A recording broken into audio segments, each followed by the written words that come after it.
L'une des grandes étapes de la confiance en soi, c'est de savoir qui on est, c'est de se connaître, de connaître nos qualités et nos défauts.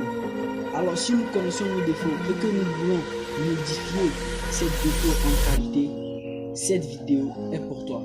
Cette vidéo, je partage avec toi 5 techniques efficaces que tu pourrais mettre en pratique pour utiliser le bouton modifier de ton cerveau. Regarde cette vidéo jusqu'à la fin.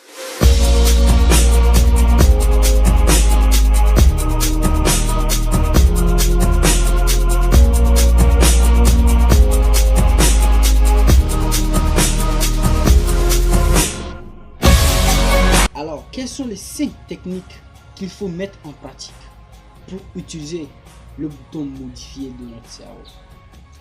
La première des choses à faire, c'est de se donner l'autorisation de changer. Nous devons être d'accord avec nous-mêmes que nous voulons changer. Nous devons demander l'autorisation à notre inconscient qui agit sans notre permission que nous voulons changer. La deuxième chose à faire, c'est de croire que nous pouvons changer. Le cerveau humain est l'ordinateur le plus puissant au monde. Aujourd'hui, les ordinateurs qu'on fabrique, on essaie juste d'imiter les fonctionnalités du cerveau humain. Et si aujourd'hui un ordinateur peut modifier des dossiers, modifier des vidéos, c'est que notre cerveau est aussi capable de modifier des choses sur nous.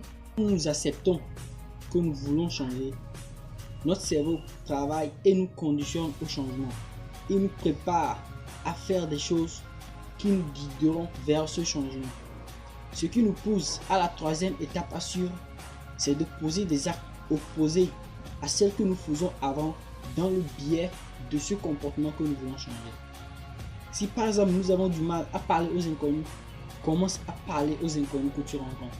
Dis bonjour aux inconnus. Si par exemple tu as peur du noir, alors lorsque tu vois du noir, rentre dans le noir. Si par exemple tu veux avoir une plus grande forme, alors fais des exercices, mange en conséquence. Tout ce que tu veux faire, il suffit de passer à l'action. Et la quatrième des choses à faire, c'est de se donner un délai. Ça va prendre du temps, le changement, ça va prendre du temps. Mais donne-toi un délai. Dis-toi que dans ce temps, je veux avoir ce changement. Et lorsque ce temps passe, fais un bilan. Est-ce que j'ai vraiment changé? Et essaie de te poser des questions. Qu'est-ce que tu n'as pas fait? Qu'est-ce que tu as pu faire? Pourquoi tu n'as pas pu faire ceci? Pourquoi tu n'as pas pu faire cela? Et puis ce qui te pousse à la cinquième chose, reviens en arrière puis recommence jusqu'à ce que tu obtiennes ton résultat. Il y a des changements qui prennent un grand temps et d'autres qui prennent un temps plus court. Il faut seulement accepter de payer le prix pour ce changement. Mon objectif, ce n'est pas seulement que tu aimes cette vidéo, que tu t'abonnes ou que tu partages cette vidéo à tes amis.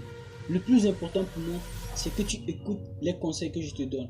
Tu les mets en pratique et qu'un jour tu me mets en commentaire. Oui Roland, j'ai mis en application tes techniques et aujourd'hui j'ai un très bon résultat. Si tu as aimé cette vidéo, clique sur le bouton j'aime, abonne-toi à ma chaîne pour avoir plus de vidéos et aussi mets-moi en commentaire ce que tu penses. On se voit pour une prochaine vidéo.